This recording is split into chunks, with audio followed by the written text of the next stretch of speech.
Okay, is owning a gun a right or a privilege? Gun Safe Cities says possessing a firearm is not a solution. It says research shows that people are more likely to have their guns used against them than being able to use it for self-defense. But Gun Owners South Africa says crime is escalating and perpetrators are becoming increasingly violent.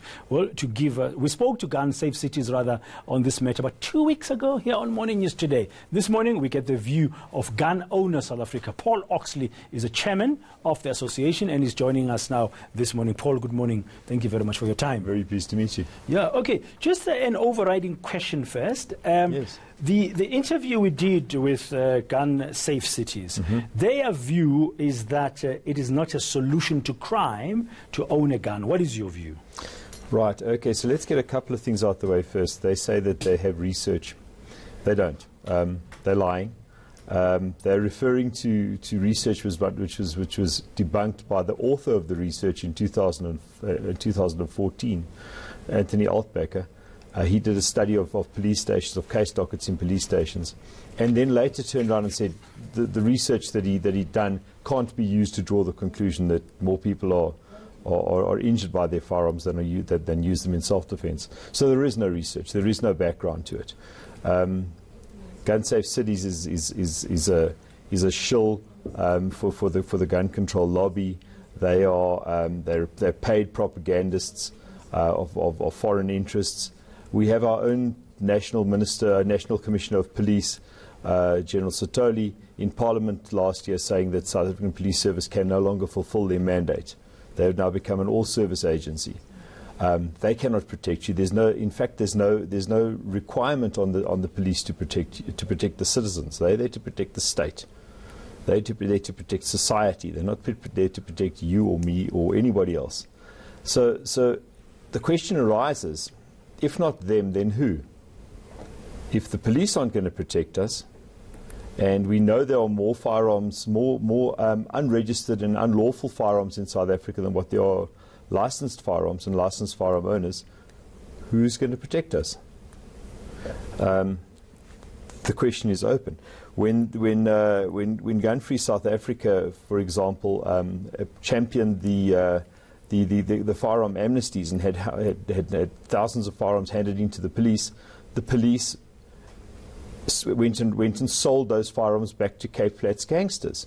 There's more than 1,000 murder cases in the Cape Flats that have been traced back to firearms provided by policemen back to the gangsters. Okay, Paul, you've made a number of allegations. Unfortunately, Gun Safe Cities are not here to defend themselves, to say whether they are lying or not. It's a serious allegation. You also made an allegation against the South African police to say that they're not here to protect us, but their logo says to serve and to protect. I guess General Sotoli will beg to differ that their job is to protect society. Society is made up of individual members like you and I. They might not have the capacity to be there everywhere. It's a different question. It's not an allegation. That's the South African police's own version as they've portrayed in court. The South African police in court have said that they are not there to support, to protect individuals. But there have been cases where we've seen guns that are owned by people have been used against them, and some of them, owners themselves, have shot their own loved ones in this country. Absolutely. So my question was, do you believe that owning a gun protects you from crime? Is it a solution? Not per se, but it's part of the solution. Okay. It's not a magic wand.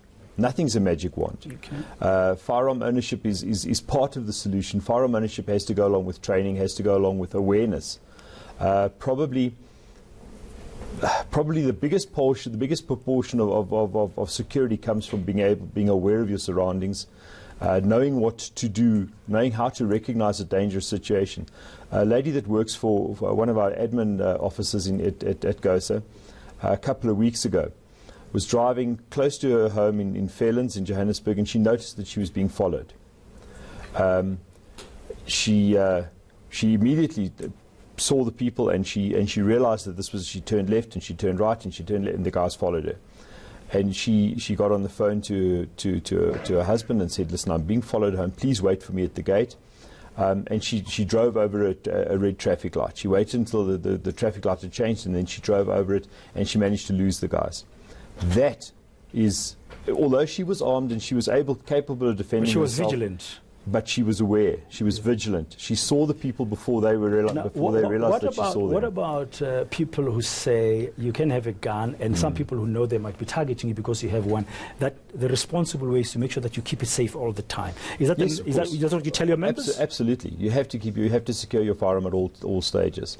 It must either be locked away securely and only available to you, or you must have it on you and under your control at all times. That's it. Those are the only two circumstances in which you can. So you promote responsible gun ownership, Completely. so to speak, with your members. Completely.